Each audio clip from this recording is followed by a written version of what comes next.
Welcome to The Human Experience, a podcast about the stories we live out every day and the importance of championing the vulnerability and courage of the storyteller. I'm your host, Jennifer Peterkin, and it was through my own lived story of experiencing domestic violence that this podcast was created. By traveling the globe and interviewing each guest in person, I am convinced now more than ever that stories have the power to change the world. You can join our community of storytellers by subscribing, leaving a rating and review, signing up for my newsletter, following me on Instagram, and more. Thank you for being here. In a world full of noise, to listen with intention is an act of resistance. All right, Robert, thank you so much for meeting with me today. We are sitting in your office, and I have so many questions for you, but this is about your story from your perspective. And I know a little bit about some of the things that you've done, but I want to know what that means to you, what your story means to you. So we are at the Stonewall National Museum and Archives and Library. Okay. And you are the founder? No. Okay. The organization is 52 years old. Okay. And although I'm old, but no, I've only been here for 3 years. Oh, okay. And the library was started 52 years ago in Hollywood, Florida, by a 17-year-old. Wow. And he was inspired by the Stonewall uprisings, which took place in New York. Mm-hmm. And when he went to college locally, he met someone who had started a small archive. And so they pooled their resources and they became the Stonewall Library and Archive. And then they quickly realized that college kids can't do that and go to college. So they found what we would call grown-ups who lived in Fort Lauderdale. And the Library and Archive moved to Fort Lauderdale and has been growing ever since. Wow. That's very cool. Yeah, I really have no idea of the history of the museum and archives and library itself. So that's super interesting. I'm trying to think of myself at 17, and I was quite ambitious, but I don't think I would have been that ambitious. That's pretty impressive. Yeah, creating a lending library for the LGBTQ community in Hollywood, Florida, in your parents' house back in 1973 is probably not the thing that most people were thinking of. Quite a legacy, for sure. So you came here 3 years ago. Yes. But you have quite a background beyond that, and it all seems to center around human rights activism. Is that correct? Yes. Okay. Largely, even before I knew what that was, I was already doing that work. Before it was a buzz phrase. Well, way before it was a buzz phrase. But before I heard the word activist attached to it, it was work that I was doing because I was raised that you always have to give back more. You have to try at least to leave the world better than you found it. And so that has colored everything that I have done, or almost everything that I've done. And it makes life complicated. Sure. It makes life very complicated. So you said you were raised to believe that you always had to leave the world better than you came into it, essentially. So why was that the principle that stuck with you? Well, my parents felt that they were very lucky. Neither of them were raised wealthy, and they ended up being moderately successful, certainly not grandly successful. But the reason that they both felt successful was because of the work that they did that was giving back.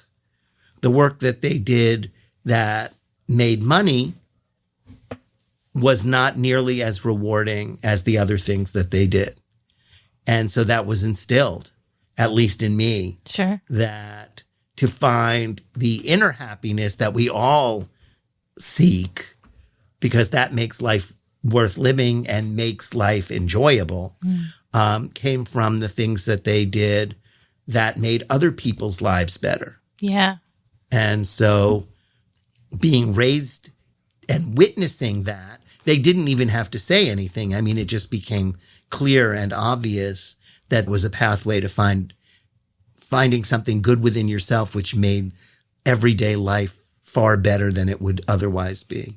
Yeah, that's pretty impressive, I think, for people to leave that sort of legacy, so much so that it wasn't words that you heard, but it was things that you watched your parents live out every single day, and it had such a profound effect.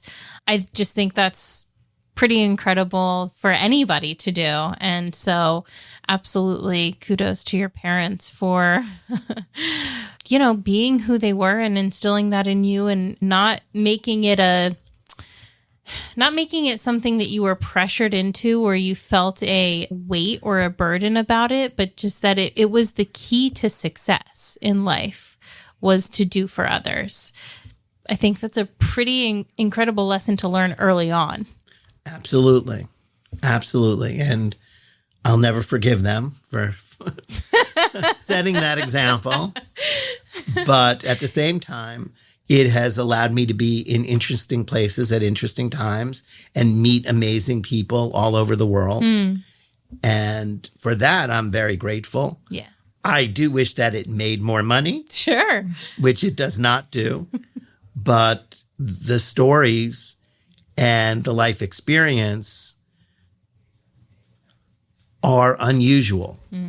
And that has given me a very different eye on the world. Yeah. Yeah. Where did you grow up?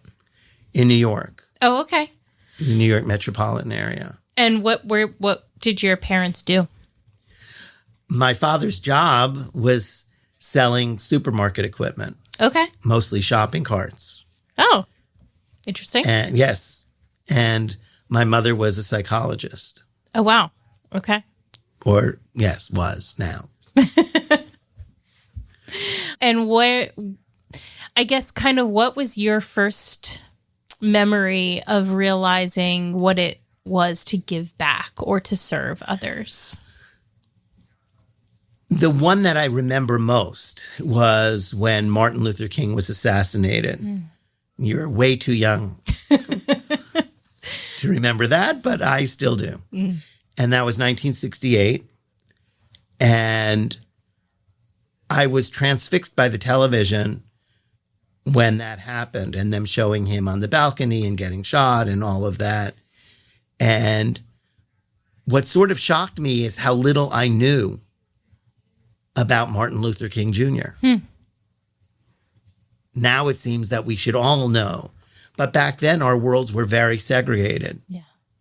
And so I went to my mother and I said, this is terrible, and what's going on? And she put me in the car, and we drove to the community that was right next to ours. And she brought me into this building, and in there was this woman named Ruth Ransom. And Ruth Ransom was a Black woman, and she ran an organization called the Open Door Society, or the Open Door Center. And it was small. And my mother dropped me there and then walked out. Oh, okay. And Ruth Ransom said, so you're here to help. And I said, okay. And she said, what we need you to do is to help us raise money so that we can offer the children that live in this neighborhood an escape for at least 1, 2, or 3 weeks over the summer. So they get to see what it's like to be free. And so I went back to my elementary school because I was young, and I organized kids in my elementary school, and we decided to have a hobby fair where everybody could display their hobbies and sell things. And I went store to store to get things that we could auction off or raffle off. And I was kicked out of stores. Wow. Called an N lover. And I didn't even know what those things were. And I had white hair, so blonde that it was white, and I have blue eyes. And I was shocked that I was getting thrown out of places. So I started to imagine what it would be like for the kids that I was now working for. And those were discussions that I had with Ruth Ransom. And I started to really get a feel for what it was like to not live where I lived, but to be the outsider. And so those things became fascinating for me. And we ended up doing this. And this was 1968. And we raised over $5,000, which back then was money. Yes. I'm sorry, but if you're in elementary school, at any point in time raising over $5,000, I'm thinking of my nieces raising $5,000 in elementary school. That's a big deal. Right. But in those days, Sure. you could buy a car. Sure. Yes. Yes. I mean, it was, and so we sent a lot of kids to camp. Amazing. And that was the first experience. And it was a rewarding experience. And although I experienced hate and some discomfort, which I didn't completely understand at that age, it helped me in everything else that I've done, where I've had guns pointed at me and other kinds of things, which were far more threatening than somebody calling me names. Yeah. But that was the first. That's the first that I truly remember as something that I did, that I organized, that I made happen. I think it's really interesting to think about, you talk to your mom about it, and I'm not a mom, so I can't say, but I think about how many times children talk to their parents, right? And they express themselves, they express their emotions and how they're feeling, and how much of it is not for any reason, any bad reason, but how much of it is kind of just like, okay, like, yeah, I understand that you're feeling that. That's so sad, but like, you can't really do anything about it. And because you're small. And your mom was like, nope, we're going to visit Ruth, and, you're going to see what it's like. If you really want to make a difference, you have the capability to do so. But there was no like emotional protection. And again, I don't mean that in a bad way, but there was no like, oh, I'm going to keep him from this, from the ugliness of it. No, my mother was involved as long as I could remember in the League of Women Voters. So she was confronted with losing elections and all of those kinds of things for as long as I can remember.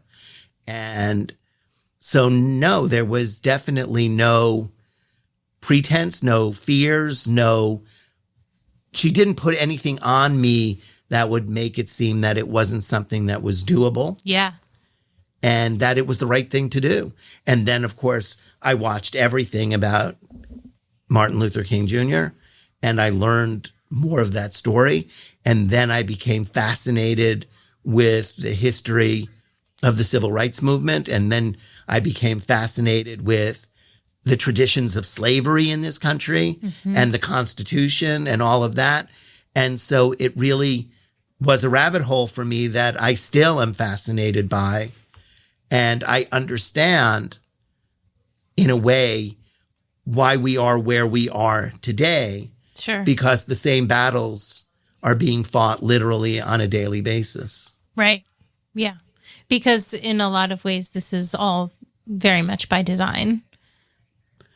Everything is by design. Yeah. What's not by design is the fact that we don't learn from these experiences. The fact that we are still fighting the Civil War, that we're even talking about people who would like to bring us back to 1850, is because we're not learning. We don't understand history. We don't understand what history is. So you can't learn something if you don't even know what it is. And history is unique in the sense that I like to describe history as a fabric, a very, very dense fabric with lots and lots of threads, trillions of threads. Everybody, everything that has ever lived on the planet is a thread. And each one of those threads is a story. And that's history. Now, you can't learn it all at once because it's such a big piece of rug. But when you start removing those threads, you're no longer learning history. Now it's selective. Now it's biography, but it's not history.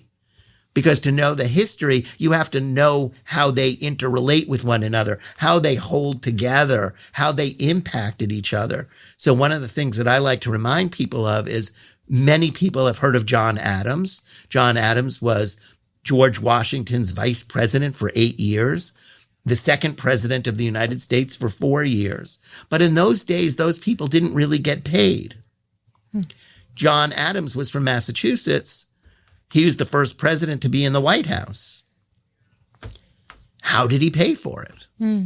How did he buy his food? Well, that's because there was an Abigail Adams, who happened to be John's wife and the mother of his children, who lived in Braintree, Massachusetts, where she ran the farm and took care of the kids and made the money so that John Adams could be John Adams. Wow. And if you don't know that story, you think John Adams did it all by himself. And nobody does it all by themselves. Right. And George Washington. Now, when he became the general of the army for the Revolution, he did it for free, which means that George Washington had to have money from somewhere. Well, he wasn't poor. He was a landowner. He was a slave owner, but he wasn't overly wealthy. But Martha Washington was. Yeah. And so here we are at the beginning of our country in 1776 going forward, and the first two presidents had wealthier wives or wives that were able to make an income, make a living. And that's not shared in our history books because the biography of those great men was what was important. So if that's how we're learning history, we're not learning the history. Yeah. And because of that, we're building a national story on clay feet. And it's not sustainable. And it makes us think that what they said and what they did might be more important than other things, when in reality, we're not even knowing them. And we don't really know what they thought unless we read those letters. So the letters between Abigail and John, which have been published and people should look at, show what the relationship was and what she did and how she did it and how much separation there was. She was in Massachusetts. He was in France and in England. She was in Massachusetts. He was in Washington or Philadelphia. That's tough for any relationship. Sure. But when you're the father of a new country, a founder, it's very difficult because you're growing in different ways, and yet you have to find a way to hold it together in order to survive in a complicated world. So that's what all of this has done for me. It's made me look at these things vastly differently than the biographies I read or the histories I read, because they don't give you that story. Who was working on that farm? Who was working on the plantations that were owned by George and Martha Washington that made it possible for them to succeed? You know, we just don't know all of the story, so we don't know the story of America. We don't know the story of the people who founded it. We don't know why they made the decisions that they did unless we really start to dig much deeper. And then we understand why the Constitution was made up of so many compromises, because they needed these people to sign on, and they knew that they were compromises, and they knew that they were wrong. And yet we still live with them as if they were set in stone by God. Yeah. And they were meant to be corrected. And yet what happens is the people in power are in power because of the way those compromises were established.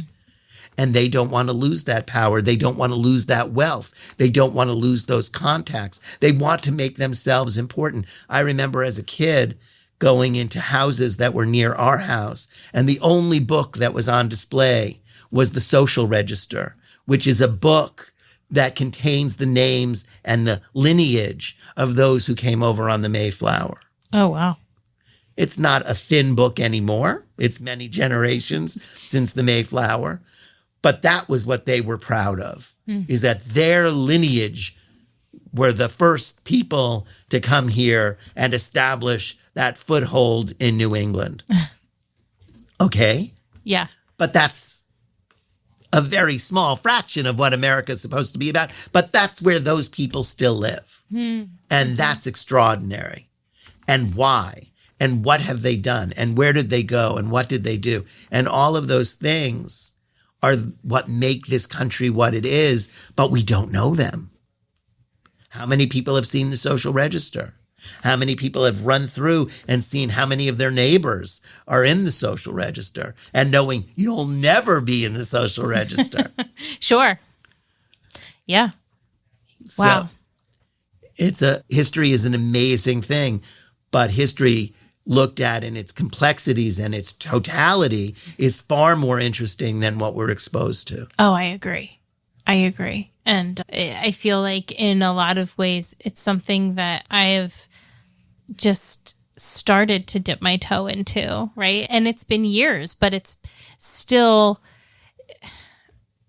there's so many nuances to humanity. And there's always, you know, as many people are involved in something, there's that many sides of a story or a perspective. So it's a lot. It's a dedication. It's a discipline to learn history in as complete a form as you possibly can, to try to honor all of those involved in what came before. Was that something that you picked up along the way naturally, or did you specifically want to study history? It was natural. Yeah. It was just the interest in why and how and who. Yeah. And when those things collide, the inquisitiveness, the interest, the why are we living like this? Why? I mean, I remember, oh God, I was really young and I was watching a Disney movie on a black and white TV screen. And it was about cowboys and Indians. I don't remember the name of the movie. I don't know if it was for TV or for a film. And I said, okay, that's what I want to be when I grow up, an Indian. Oh, interesting. And my mother said, you can't do that. They're a people. Yeah. You have to be born into that. And I was devastated that I couldn't just say I'm now an Indian. Yeah. And so that was another learning experience, that you can't be certain things, but you can learn about them. Yeah. And you can figure out why. So I was always surprised when I found out that other people don't like other people, that people were prejudiced, that people held longstanding hate towards other groups. And for me, even today, I don't fully understand it. I mean, I can get a sense of why, but that's because of the historic record and because of where people came from.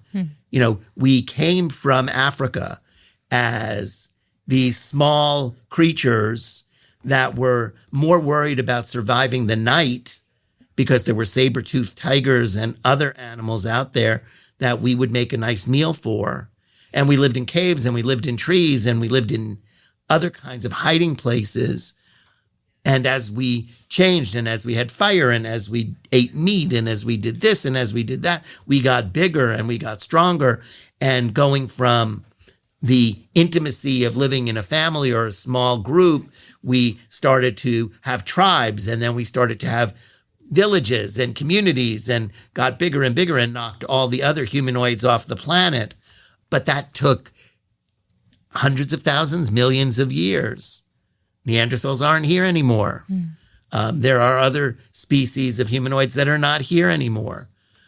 And now we wonder how long Homo sapiens will be here. So all of those things play into each other in such interesting ways. But you understand better because if you were this small little tribe, which most likely everybody was related in one way or another, and you knew everyone had to have children so your tribe would grow, because just over that hill was another tribe, and they had 10 more people than you, which means they would win. Mm-hmm. So you had to figure out what to do and how to control enough land so that you could get food. Because then you were a hunter-gatherer, you weren't a farmer. So those things make so much more sense as to why we're territorial, why we are still so closely related to other animals and their behaviors, and how few of our own behaviors, when we're really in a stressful situation, are any different than other animals. Because that part of our brain is not so different. And yet, as a species, we've created art, we've created universities, we've created big cities, we've created music. We've done all of these things which have separated us in a unique way from the rest of the animal kingdom, that have humanized us, that have socialized us, that have created societies in ways that not even bees and ants can do.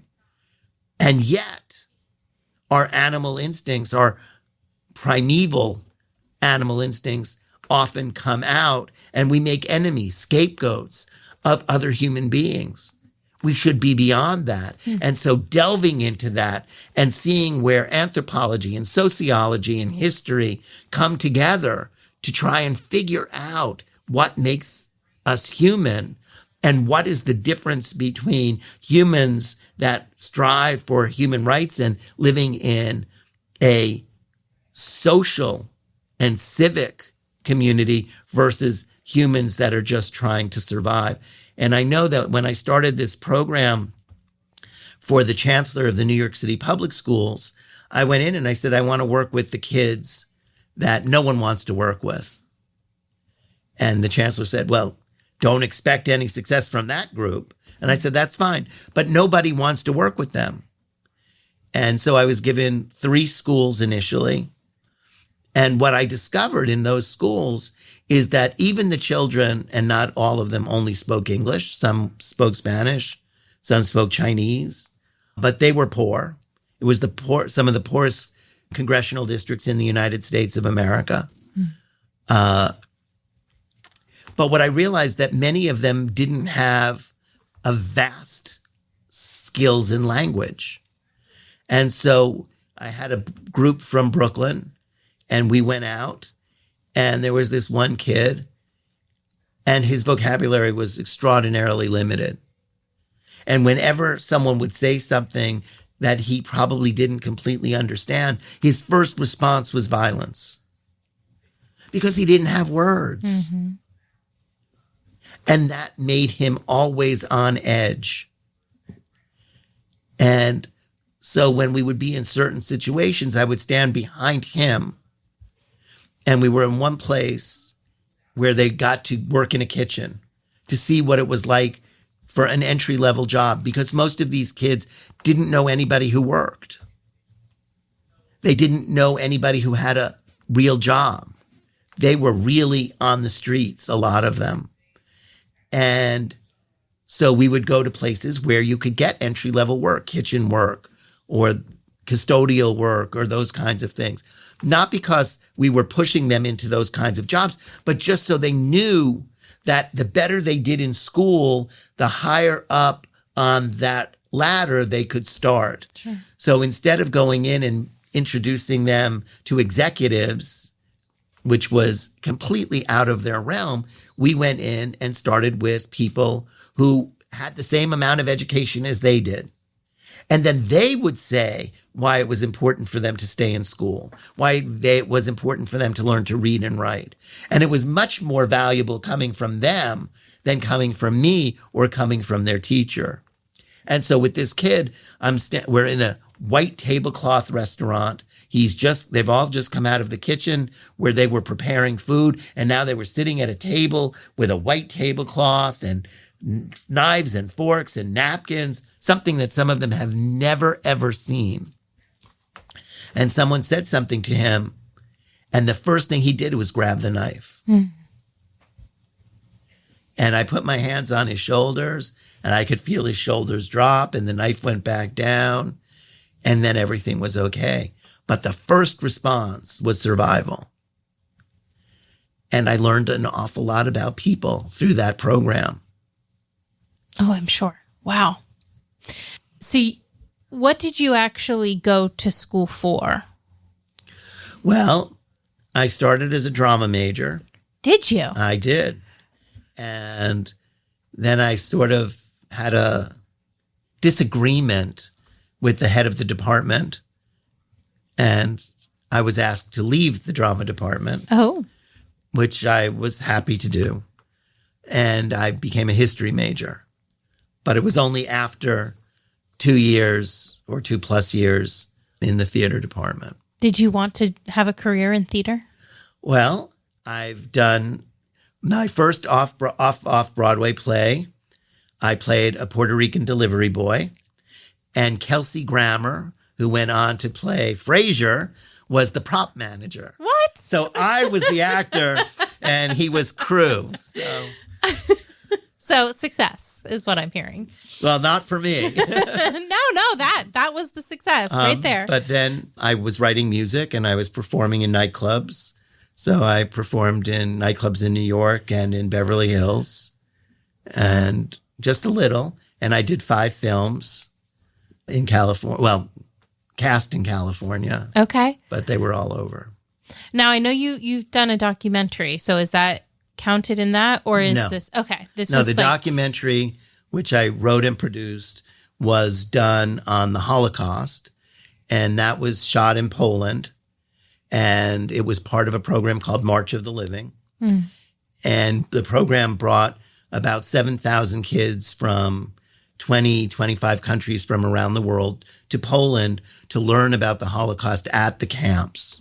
Wow. So we went to a number of the death camps and the concentration camps, and we recorded the people. And what I wanted was a story that reflected the experiences they were having, not words. So we did it without words, without dialogue. So it started where you saw these kids, and this was the only time when they spoke for the camera, and they said their name and what country they came from. And then we followed these kids through one camp after the next camp and watched what was happening to them as they experienced something that possibly some of their relatives had experienced. And then at the very end, when they were emotionally scarred in a positive way, because it was a learning experience, we had them say their names again, but we showed the pictures of children who had died in the Holocaust.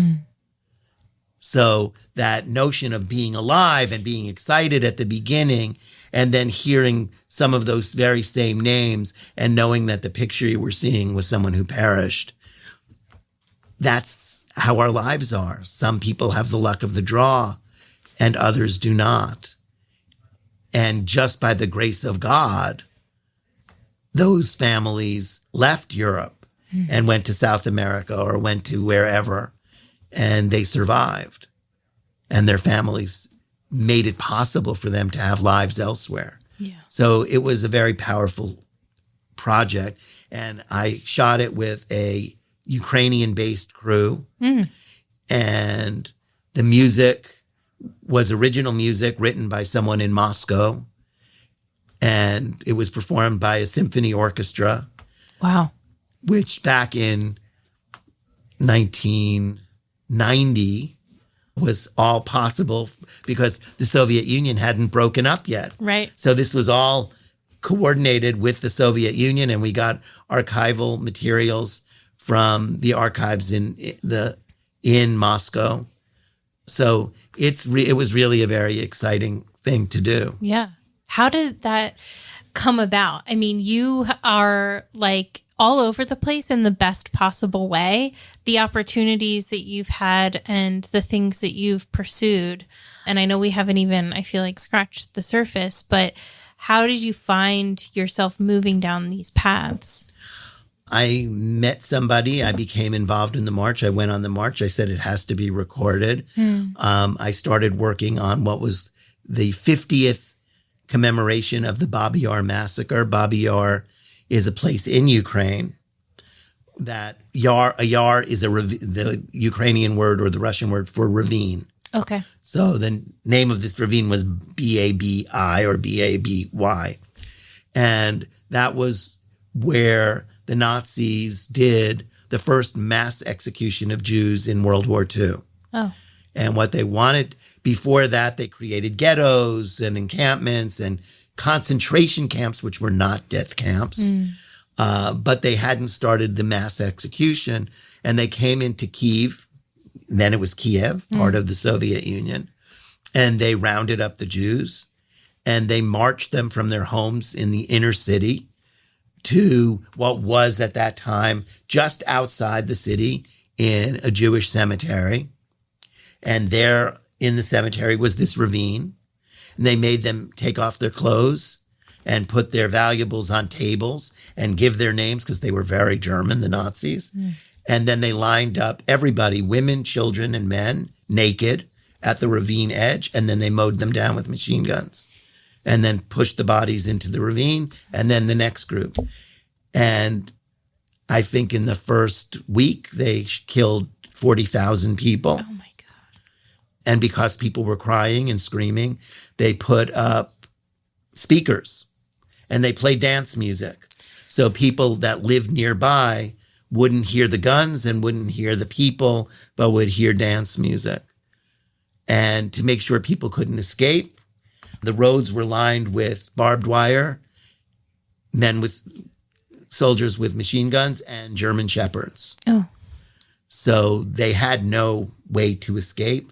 The only people who ultimately survived were people who fell into the ravine without being shot and laid there until nightfall and then crawled out. Some were shot, but not dead. And not many people survived because they were naked. Right. And Ukraine gets really cold in the winter. So it was very, very difficult. But the German High Command went up there and wanted to see if this was an efficient way of erasing a population. And what they discovered was these very young soldiers who were sitting there with machine guns and Gatling guns were getting drunk because they felt very uncomfortable killing civilians, especially women and children. And so they realized that this was not efficient and they were wasting a lot of bullets. And then back in Berlin, there was what was called the Wannsee Conference, where they discussed the mass execution of the Jewish community. And they started experimenting with other things and they came up with gassing. And so ultimately, Kiev was the first step in the Holocaust. And so back in 1990, 1991 was the 50th anniversary, or 50th commemoration. And I produced it for what would then become the Ukrainian government. Okay. At that point, they were just a Soviet republic. Sure. Wow. So you have done a lot of different things. Have you ever had one focus in terms of human rights, in terms of your activism? Because the things that we've talked about have all affected different populations, and obviously there's common themes and threads. And I know history is a huge thing for you, but how has that affected you in terms of being involved in all of these different pockets of despair and oppression? I know it's secondary, obviously. It's not something that you, at least what we've talked about, you experienced firsthand. But I've found that most people kind of pick one thing and they carry it through their entire career. And that doesn't seem to be the case for you. So how is that? No, they're much smarter than I am. Because if you do that, then you get known for something, and hopefully you build a career. When you go all over the place, you don't make any money. And by the time you go back to ask for help, those people are either dead or gone. So you have to start everything from scratch. Wow. Yeah. And so I wouldn't recommend the way I've done it. But like I said, it has put me in interesting places at interesting times. And I've gotten to meet interesting people. So in that regard, it's been fun. But I always feel like I'm on a big plate and I'm sitting at the edge, and everything that's important is happening somewhere in the middle of the plate. And so I always feel a little bit on the outside, working with people that are famous or important. And I'm a facilitator, ultimately. Even when I've planned it, even when I'm executing it, I'm still not the center of attention. I'm trying to help make something happen. And that's okay, but it's not lucrative for sure. Right. How do you choose? How do you choose what a project that you will be involved in looks like? Sometimes out of desperation, you just have to do something. And oftentimes because there's nothing that touches people, I feel, that doesn't touch me. And so therefore it becomes interesting just by the nature of other people. Yeah. Have you experienced burnout? I know that I have. It doesn't really stop anything. Yeah. It just makes my brain hurt. Yeah. But with a lot of this stuff, it's not like I'm in competition with a lot of other people. Sure. And it has to happen. So you work 7 days a week and you work all day and all night and you get up frightfully early. But so much of it is inspiring because you see the rewards in the faces of those people you're working for. Yeah. So you ended up getting your history degree. Did you teach? What did you do after school with that? I didn't do anything with it. Okay. I went to Hollywood and I scrounged around trying to get enough money to pay rent. Okay. And I did these films and I did my nightclub work. And is that because you wanted to be in that scene? I wanted to be there because the people that I respected most that were in that world used their celebrity to talk about important things. And I thought that would be a great way to make money and at the same time have a voice that people would listen to. Sure. And while I was there, I was offered a job for an organization that was based in DC. And so I left. Okay. And what was that? That was a job that I care not to talk about. Oh, okay. Only because the organization from when I worked there to what that organization is now are vastly different. And I really do not respect the work that they do. Sure. And although the people that I worked with were completely different and the organization was completely different, and I got to meet extraordinary people that I'm glad that I worked with. Yeah. But it was in politics, and the organization has completely transformed. And so it is not something that I am happy about. Yeah. Totally fair. Totally fair. So after Washington, what was next?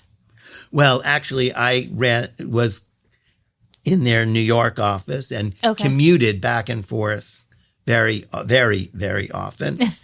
And then I got another job, really in politics in Washington. And that was short-lived.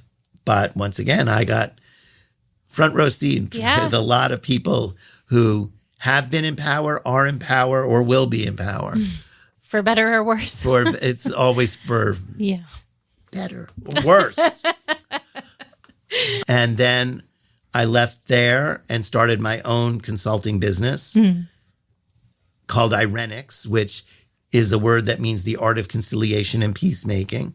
So I decided I would take on projects that I believed in, and I worked for nonprofits, and I worked for political candidates or office holders that I believed were worthy of being elected and being in office. And I did that for many years. Then I started this nonprofit that did the school project that I mentioned before at that same time. And then I started a film festival because I recognized how powerful film can be. And by picking films and by picking writers and directors that you want to represent, it can make a difference in people's lives or the way they see the world. And because of the film festival, the University of Connecticut asked me to teach a film and theater course. So I taught 2 courses there, and then I ended up teaching another course in the business school. So I had that going on while I was doing the festival, and I committed to do the festival for 5 years. And then I said, if it doesn't have a life of its own, that's going to be the end. Yeah. And so we did it for 5 years. And once again, I got to meet amazing people. I got to do amazing things and really have an impact on the community and learned a lot myself. And then what did I do? I did something. That I'm sure of. Oh, then I took another job in Washington for an organization that was called TV Turnoff Week. And then we changed it to Center for Screen Time Awareness because it ended up by then, it's more than TV that has screens, phones and computers and pads, and they all have ultimately the same impact. And I did that for a few years. And then I went back to work with the person who I gave the idea to create the UN Decade for Human Rights Education, and took over that organization for a number of years and traveled all over the world talking about the Universal Declaration of Human Rights. Wow. Do you enjoy travel, or did you enjoy travel? Yeah, I do. And I did, because it's always amazing especially the way I was doing it, because I dealt with people at literally all levels of society. So I did that when I was in the Soviet Union as well. I met people who were in theater. I met people who were farmers. I met people who were in government. Most of the people that I met that were foreigners were in one niche, and that's all that they knew. And I was understanding the culture. I mean, I was in the bakery buying my black bread. I was here doing this, doing that. They weren't. And so they would start calling me and say, well, what's going to happen? Yeah. Because I was with people and they were not. I became friends with the waiter in the restaurant, at the hotel. I knew the people. I took the buses. So it was, for me, always exciting. In Egypt, I would walk in neighborhoods where they said, you're white, you really shouldn't be here at night. And yet I did. And so part of it is crazy and stupid, not knowing where you are or why you're there. But I learned an awful lot. And so I experienced the Arab Spring in Tahrir Square, which was on the news everywhere. Yeah. And I was in Kyiv when the Soviet Union broke up, and I was in all of these different places at absolutely amazing times when history was being made. Yeah. Even though I myself was not making the history, I was there in the places where it was happening, surrounded by people who were making it happen. and talking to them and working with them and supporting them in their efforts. So I can't complain about that. One day you're with Barbara Streisand, and then the next day you're with the first president of Ukraine. Wow. So it's pretty amazing. Yeah. I'm sitting in my office and the phone rings and it's Paul Newman, and the next day it's Gregory Peck, so who called himself Greg, by the way. Hi, this is Greg Peck. Oh, okay. How do you respond to that? Right? Wow. I think it's so fascinating on a very minuscule level. I can relate to the idea of having all of these opportunities and experiences, and really they're priceless. There's nothing that can replace them. And most human beings don't get to have them, but they don't have any monetary value. And it's not that you need to be rich and famous, but it would be nice to not have to worry about what the next thing is because you're, solvent. So I think that it brings a larger conversation of what is success and what does that mean? And, can it mean different things to different people? Which I think, yes. But yeah, would you say that you've led a successful life? I would say no. Rewarding, yes. But successful, I know this is, I shouldn't even go there, but I think that other people may feel this way as well. That when we're young and we believe that there are no limits, and we see people who we admire and we would like to have the impact that they've had. So when I was a little kid, Kennedy became president. Mm-hmm. That was an amazing figure. Like I said, so Bobby Kennedy was killed in 1968. Martin Luther King was killed in 1968. I remember shaking Bobby Kennedy's hand when I was this little kid, and he was running for the United States Senate in New York. My mother was getting her hair done, and I slipped out of the salon, and they were building this stage in the parking lot of this strip mall. And they were putting up the bunting and all of this, and the car comes in and it's Bobby Kennedy. I really don't know if I knew who he was. And because I was so little, I got all the way up to the stage, and he literally knelt down and shook my hand.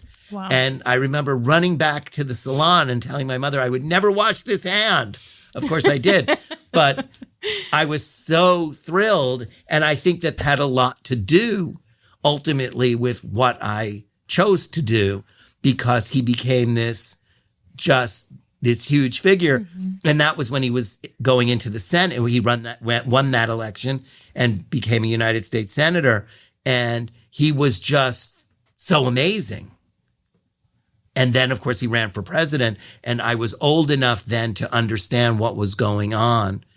And I'm not that I was old enough to vote, but I was old enough to understand. And he was just amazing. His words were amazing. His presence was amazing. And so I think that had a lot to do with it. So when those influencers touch you, you want to be, you want to achieve what they were able to achieve. And now he was young when he was killed. Martin Luther King was even younger. And so I'm much older than both of them. Probably not combined, but close. And in that respect, I feel like I've done nothing yet. And so I don't feel I've reached a level of success yet. I know that I've had amazing experiences and that I've done things for other people that have made their lives better. Yeah. So I don't feel bad about what I've done or how I've done it, but I feel that I've never reached my potential. And that's a frustration, especially when you start to get old. Do you think that's something that has kept you pursuing all of these years and trying to find that, reaching that potential? I don't think that I've ever done things ever to reach that potential. Not that I've shied away from them, but I think that those kinds of things happen when you're confronted with extraordinary circumstances and you're the right person at the right time in the right place. And I don't know completely or at all if it's possible to create that. Sure. I think right place, right time is definitely a big part of that, which is a very interesting, it's an interesting way of looking at humanity in general, and I think stories in general, because what makes a good story? What is something that makes it stand the test of time, other than being in the right place at the right time? What makes it stand the test of time is how relatable it is. When it touches you deep inside, then it will last forever. And that's why great literature, great films, great music last forever, is because they touch you in a way that nothing else does. And it's the same with the stories of why do people love Helen Keller? Why do people find it fascinating to read the Diary of Anne Frank? Because those stories touch you in a way that is so undeniable that you don't forget them. Sure. So how did you end up here?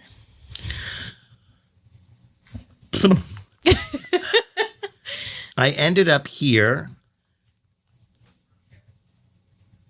because a friend of mine said there was a job opening and you must apply. Oh. And I said no. And I said no again and again and again. And this friend was relentless. And so I said, okay, they'll never give it to me. I'm a white male of a certain age. There's no chance. So I'll just apply. And lo and behold, they offered me the job. And the more I thought about it while the process was going on, and it was a very long process, I realized that everything that I had been working on, to some extent, lived potentially in this job. If you raise the boats that hold the people who are scapegoated the most, if you raise the boats of the people that people love to hate, then you're raising, and in a community that represents all the other communities. Because every community is represented in the LGBTQ community. Yeah. There's no religion, race, nationality, ethnicity that's not found within this community. So I thought, if I'm able to do something with this organization that raises that level of visibility and acceptance and brings the history and culture of a group of people that often anonymously or with caveats have touched everybody on the planet, then I would be doing the work that I've always been doing and potentially touch them in a way that they haven't been touched. And so I think about who from this community has done that. And you say, well, there was Elton John, the music that generations have grown up with, that they hear one of those songs and it takes them immediately to a certain place. I think of people like Larry Kramer, who is the face of fighting against HIV and AIDS. I think of Billie Jean King, who is the personification of women in sports. And it goes on and on and on and on. And then for me, it was Bayard Rustin. And he tied all of it together for me. He started in the labor movement, negotiating contracts for black laborers to work in all white unions, something that didn't happen before that. And then he moved into the civil rights movement, and he was the person behind the March on Washington, where "I Have a Dream" was said for the first time by Martin Luther King. And then he was forced out of that movement because he was a gay man. And he did some things within the LGBTQ community. But this is a guy who did all of these things without computers, without mobile phones, in his head, on a scale that was never seen before. Wow. With brain power that is unimaginable. And he did them. And he was brilliant. And he was black. And he was gay. And I just was in awe. And so I said, if I can find a way to help do what this man did. He never became really famous until recently when they did a film about him that got someone an Academy Award. Then I'm really contributing, because people have to know what the real workers do. This guy made sure that everybody who went on that march, that stood in front of the Lincoln Memorial, the largest such rally in American history up to that point, had a sandwich, that they had a place to go to the bathroom, that they had transportation, that there was no scrap of paper left on the mall when they finished, that there were no guns, there was no violence, that he trained the security so that they could do it without violence, without weapons.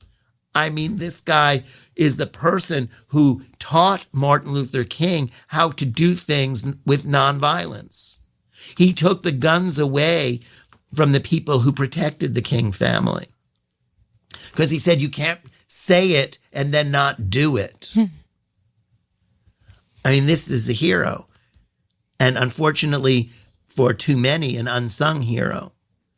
And then through the human rights work that I was doing before, I was thrust into the world of Eleanor Roosevelt, who was a woman, admitted that as a child, she grew up in a racist, anti-Semitic environment and hated Jews and hated blacks.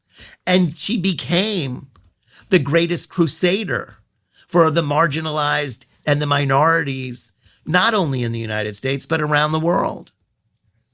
And I have in my possession somewhere here shoes, casts of shoes that belonged to Eleanor Roosevelt. And I used to take them wherever I went. And when I would speak, I'd say, you only know someone when you've walked in their shoes. And if there were ever shoes that I wanted to walk in, it would be Eleanor Roosevelt's, and I would put them out there. Wow. And people go, oh! But it's a prized possession of mine. And they were made by the person who I created the idea, the concept of the UN Decade on Human Rights Education for, who went on and got it approved unanimously by the General Assembly of the United Nations, and who I worked with closely for about 20 years. So all of it came together. Yeah. And so I ended up here, and I ended up here right after the governor of Florida, Ron DeSantis, passed the Don't Say Gay legislation. And so I felt that I was in the right place at the right time once again. And in the last 4 years, I have had the editorial in the Miami Herald for Pride. And that is the largest newspaper in all of Florida. Wow. So that I feel very happy about, that I get something in the newspaper that sets off a month where one community welcomes everybody in terms of celebrating liberation, freedom, and justice for all. It is not about one group. It is about every group because this group is in every group. Yeah. So it's inviting your family, your friends, your coworkers to understand what it's like to have pride, to be filled with a good feeling about the successes of a community. And so that's a great place to be. Wow. That is, I've never heard it explained like that before, that this group contains all other groups, and it makes so much sense. And I think it really just sheds such a different spotlight on it, because you realize how much they're carrying, how much they've had to carry, and how lacking the recognition is just because of one of the groups that they belong to. It's interesting. I didn't know who Rustin was until when I was in high school. They opened up a high school. It's about 3 miles from my house. They named it a high school after him, but I had no idea who he was prior to that. And didn't have the extensive knowledge that you have, post that either. So I think that it is such a gift, your marriage of history with the work that you do. It's in all of the work that you do. And like the image that comes to mind is a tapestry, because it does paint a picture. And the more thread that you have to a tapestry, the more detailed that picture becomes, the richer the fabric. Yeah, exactly. So I love your tapestry, and I hope you keep working on it. Well, I have no choice. Oh, sure. You always have a choice, but I don't know. I don't know that your personality would let you walk away. Right. It has no choice. Now, did you have siblings growing up? A brother and a sister. My brother died young. My sister is in New York. Okay. Did they all catch the same fire that Differently. Okay. Differently. Yeah. I don't know how you grew up with your parents and didn't have something. But yeah, I mean, it's quite a life that you've lived. And, I won't say one way or another, because that is absolutely your right to say that it's not been a successful life, but rewarding.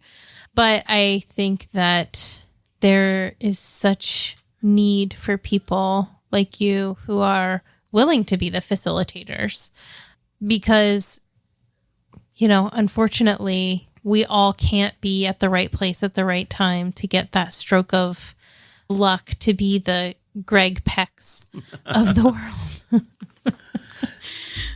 Or the Kelsey Grammers, as it were. So very different. Yeah, indeed. But yeah, so I do have a question that I ask everyone at the end of each episode, which is, through the lens of your experiences, what does compassion mean to you? Compassion.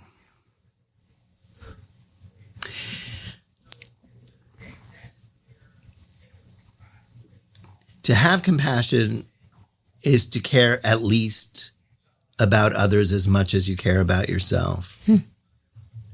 It's putting the greater good before yourself. There's always something bigger than any one of us. And to be compassionate, to have compassion, is to understand what role you play, where you are, and to make it better. If you make it better for everyone else, you're making it better for yourself. Very true. I love that. Is there anything, I'm sure there's so many things we didn't hit, but is there any part of your story that you were like, I wish she had asked me about this so I could have shared that? I think one thing that I'm excited about, I don't know how it's going to come off, but on June 1st, we open our Pride exhibit. Here. Okay. And last year, for the 55th anniversary of the Stonewall Uprising, we built the Stonewall Bar as it looked before the police raided. Wow. And now that exhibit is in Key West for another month for their Pride. And I'm very happy about that. But I realized when I was starting to build out that exhibit that if that was 55 years of Stonewall, then this year would be 55 years of Pride. And Pride is different than almost anything else because Pride happens all over the world and in city after city after city, and in some places where it's illegal. And yet people still do it. And so I said, what can we do that will give that sense of what this means? And now we have to do it at a time when government aid doesn't exist, when corporations have withdrawn their funds, when foundations aren't returning our phone calls. And yet it's too important to ignore. So how do we do this? So we started talking to people, and people were excited and people wanted to help, but they also wanted to get paid. And so some of those companies that said yes also wanted us to come up with $250,000 or $1 million, or, well, we're just not that kind of organization that can afford that. So we've scaled back and scaled back and scaled back.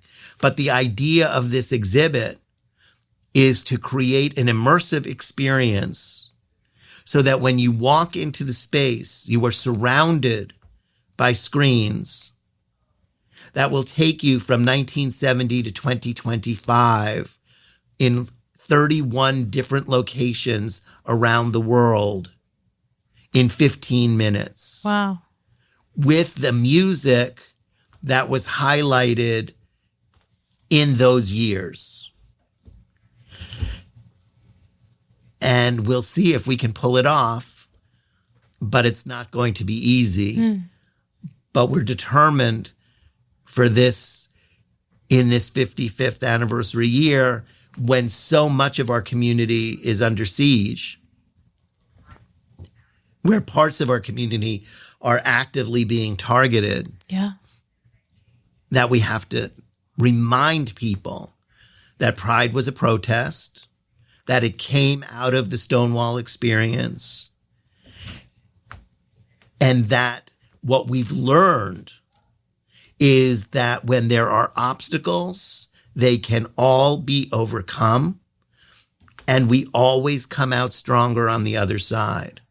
And that's not only true for us, but it's true for all the liberation movements that ours was built on.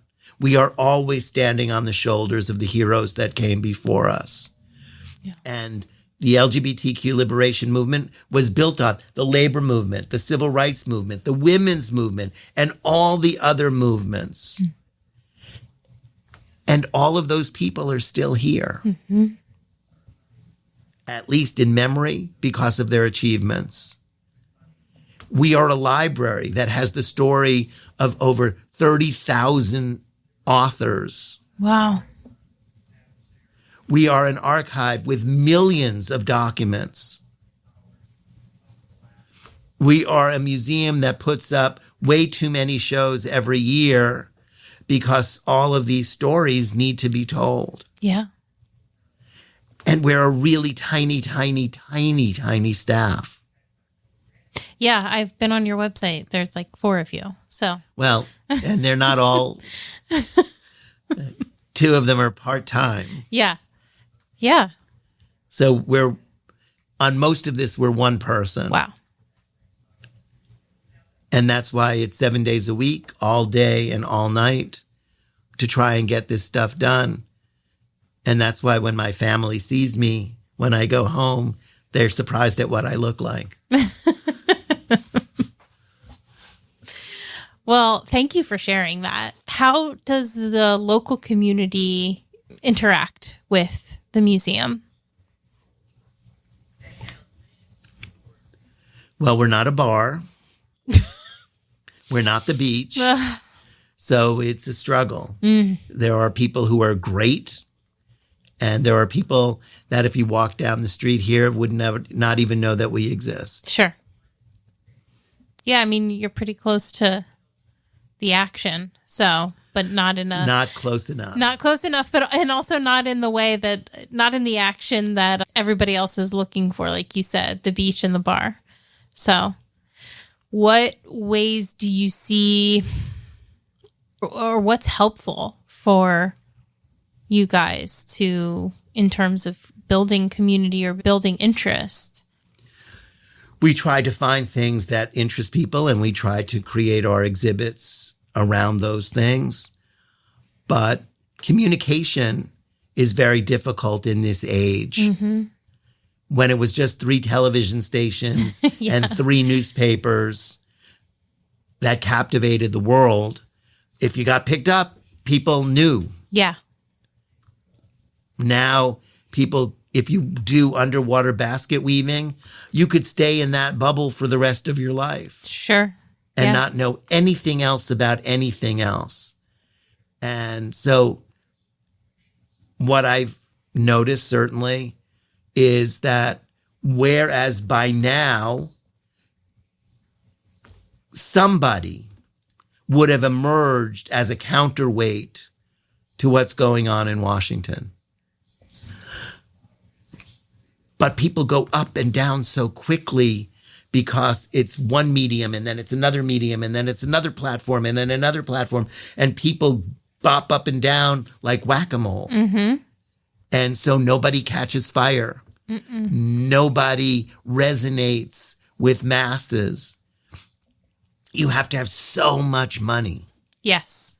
And so it becomes clearer, I hope, for the public to recognize the role that money plays and why money in and of itself can be dangerous, because it's like sugar, it's like tobacco, it's like alcohol. Too much of anything is really not good for you. And even certain things in moderation are not good for you. Yeah. That we are largely controlled by things outside of our control. And it's so important for people to recognize it, but people don't have the time or the bandwidth to step back long enough to see things for what they are. Yeah. And so communication is a very difficult thing to transcend.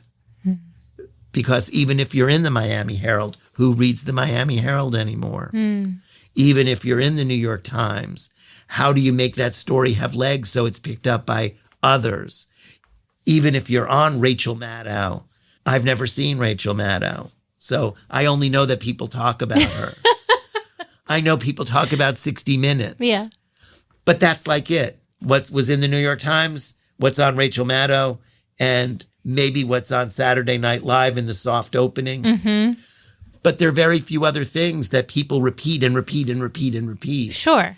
And getting access to those things is not easy.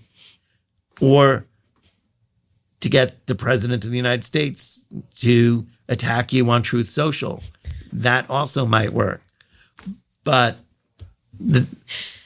I don't even know how to do that.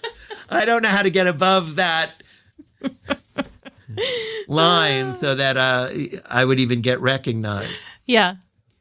No, you're absolutely right. It is so difficult. And I find, we were talking before we started recording about podcasting and how many podcasts there are. And you said it seems like everybody has a podcast because, if you have a computer and a couple microphones, you can have a podcast.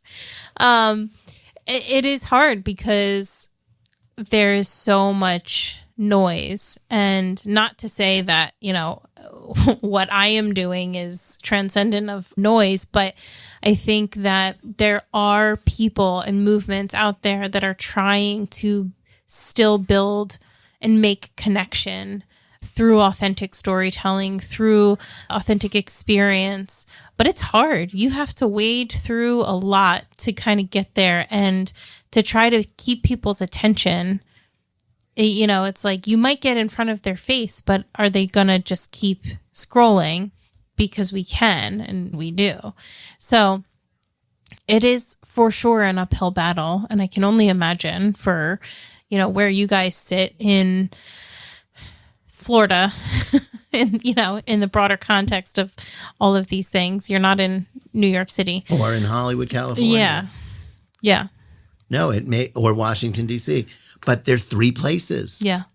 And if you're not in those 3 places, you don't get coverage. Mm-hmm. And even when we've gone to those places, and we do, we get a little, but it's not sustainable with a little.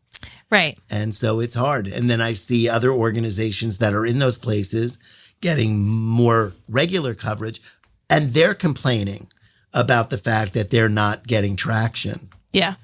They have access to better board members. They have access to greater wealth. They have access to media that is unsurpassed in the world, and they're having trouble. So I recognize the fact we are where we are, but we are where the fight is. Yeah.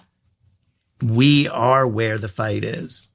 And it's important to move the needle here. Otherwise, it won't get moved anywhere else.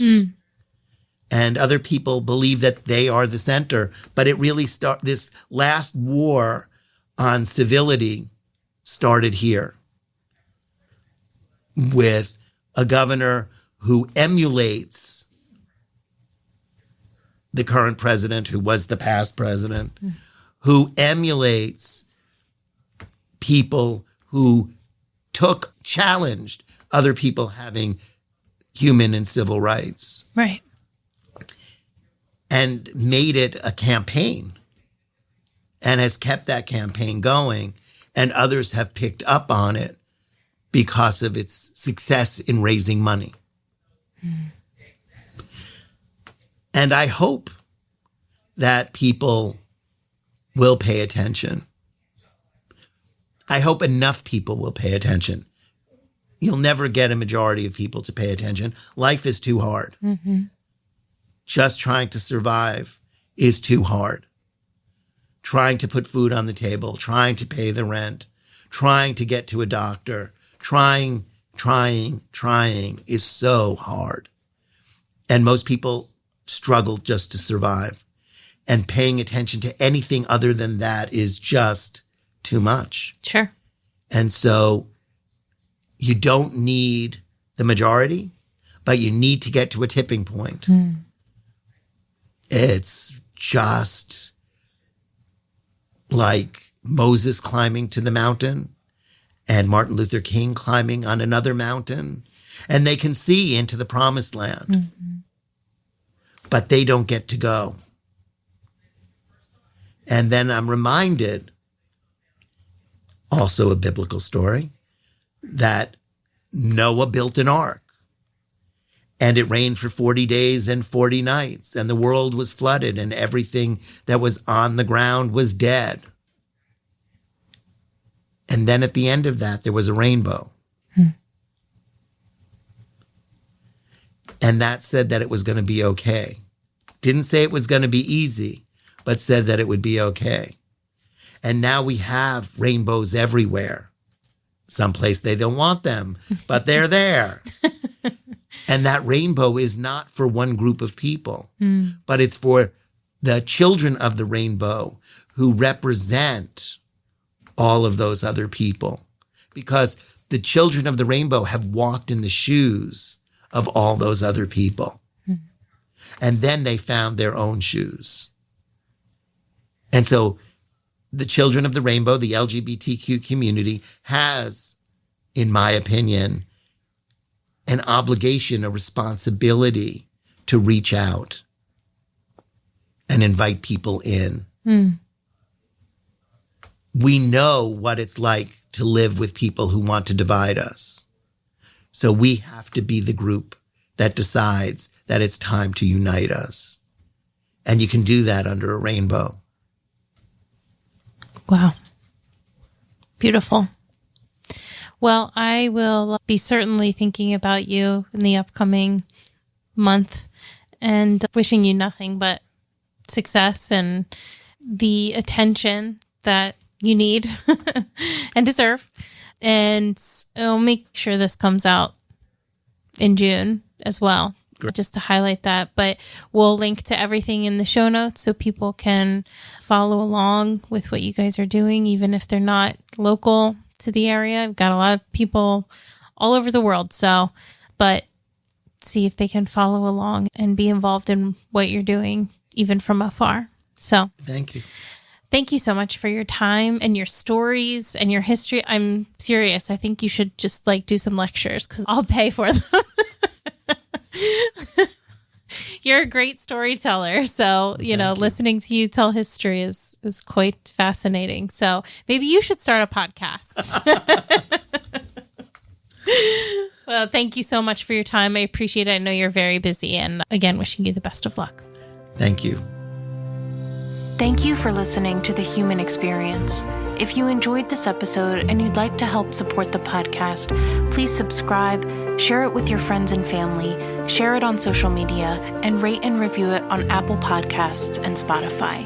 You can also support the podcast financially by going to my website, thehxpod.com, linked in the show notes, and clicking on Donate. It takes a lot of time and resources to create this podcast, so every little bit helps. Everyone has a story, and I'd love to hear yours. So be sure to check out the show notes for more information about how to stay in touch. Do good and love well.